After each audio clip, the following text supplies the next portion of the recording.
呆萌可爱的牡丹虾宝宝可以在家养吗？天哥告诉你，可以。2年06个月前，鸟商在一个大饭馆里吃饭，看到了饭馆里的海鲜水族箱里养着几种虾。这虾看起来很漂亮，身体是红色的，还挺像鸟商曾经养过的薄荷虾的。还有一种虾叫牡丹虾，这虾分布于朝鲜、韩国、日本、俄罗斯海域。这虾价格不菲，在日本是非常高端的刺身虾的品种，一斤要接近300多块，鸟商自然是消费不起的。所以鸟商来到了海鲜市场，看到这里也有一样的虾，不过这缸里还发现了一些小虾，这是大虾身上的蛋孵化出来的吧？这是一种冷水虾，这缸里的温度只有2度，不过这漂亮程度一点也不亚于热带观赏虾。看看海鲜缸的角落里，全都是这种虾的小宝宝，从上面看，身子几乎是透明的，所以看起来好像一只大蜘蛛。2个小黑点就是它们的眼睛，还有2个长长的触角。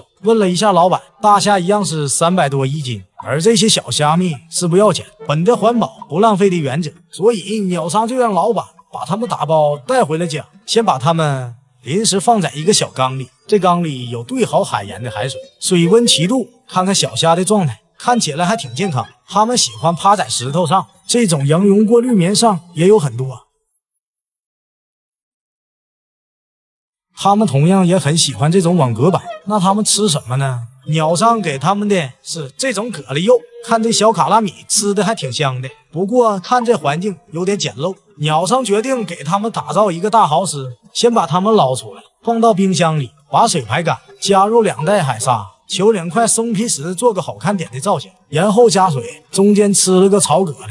这蛤蜊壳也不能浪费，把蛤蜊壳和路边捡来的树枝粘在一起，做成一个蛤蜊游乐场，放在虾缸里，再放入一个人工的躲避屋，看看小虾们会喜欢待在哪里呢？现在开始放虾，后续又补充了几个蛤蜊屋，一个小虾造景缸就完成了。几天后，小虾们在鱼缸里生活的很好，它们平时不怎么游来游去，不知道它们长得咋样了呢？放大观察一下，还挺好看的。这些小虾已经完全适应了环境，它们会随着环境略微的改变身子的颜色，可以看到它们腿上和触须上的红色图案。和其他虾相比，牡丹虾的抱卵周期在6个月左右，时间很长，可能在打捞进海鲜缸后，随之变化产生刺激后，加速了小虾的孵化。鸟商平时也会孵化一些丰年虾来喂它们，这种活食对它们来说更有营养。这里的所有的小虾都是可爱的男孩子，只有在它们2、3岁以后才会变成熟女，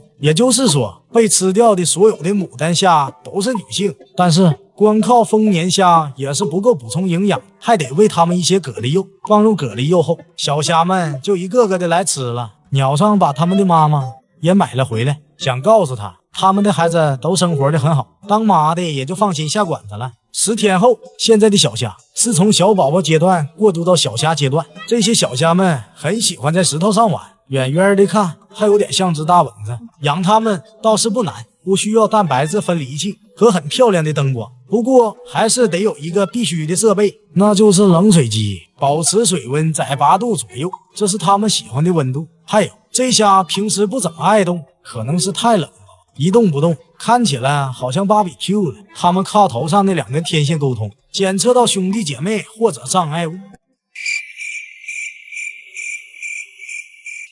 给他们一些蛤蜊肉，他们会趴在上面吃，即使是吃完也不会离开，而是在原地静止发呆。那么这种普通的人工虾饲料他们会不会吃呢？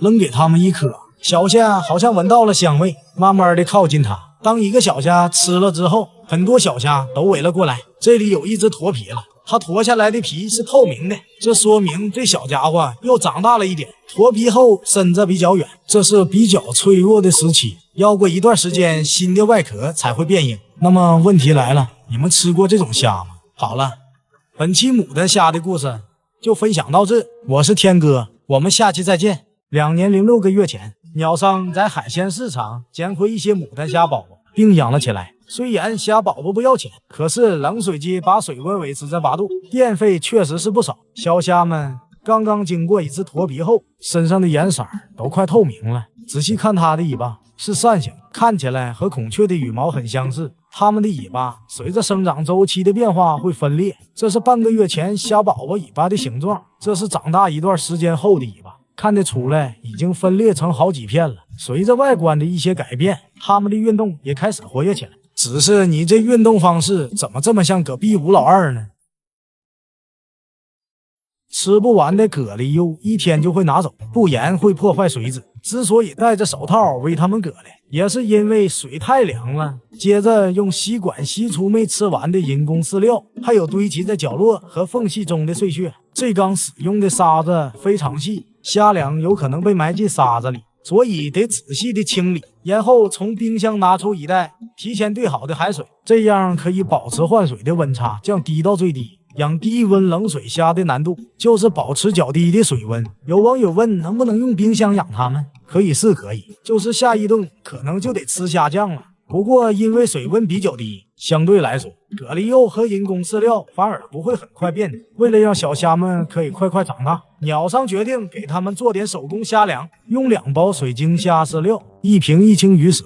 鸟商挺喜欢吃香蕉的，那么小虾们也会喜欢吧？一个硅胶冰疙，把人工饲料混合在水里，在室温下缓慢溶于水中，然后准备一盆蛤蜊肉和海鲜拼盘。海鲜拼盘里有鱿鱼、贻贝、蛤蜊肉和虾肉，还有各种海鲜的混合物。把这些海鲜切碎，切碎后放入搅拌机中，还有泡碎的人工饲料也一起放进去，然后加入切碎的香蕉，一起搅拌均匀。这个颜色和味道怎么不对呢？你们不要乱想，看着浓度也还可以。把它们放入冰格里，放入冰箱冷冻使用。既然都做出来了，那就先让小虾们尝尝。这鸟上秘制小汉堡，放2份到3贝壳里，看起来还不错，起码没有到处乱飘。刚放进去，有只小虾已经过来吃了。几个小时后，小虾们都过来吃了，看起来它们挺喜欢吃的。看它们吃东西的样子，2个小爪子抱住虾粮，慢慢的品味。这小卡拉米再长11个月就成年了。45天后，小虾们移动的快多了，不过还是太小一只，吃东西还是半天才能吃完1份。先给它们1份蛤蜊肉。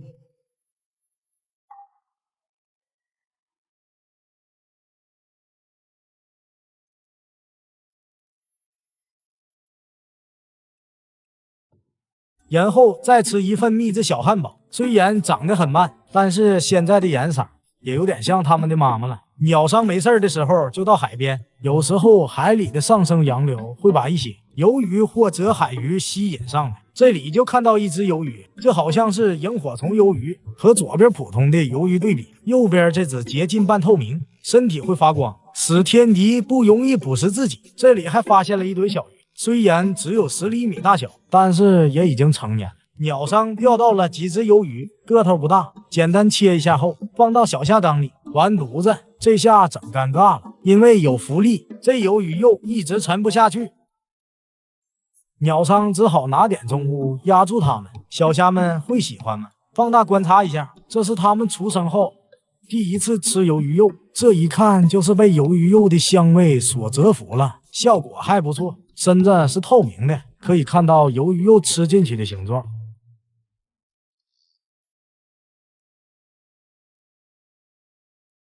好了，本期牡丹虾的故事就分享到这，我是天哥，我们下期再见。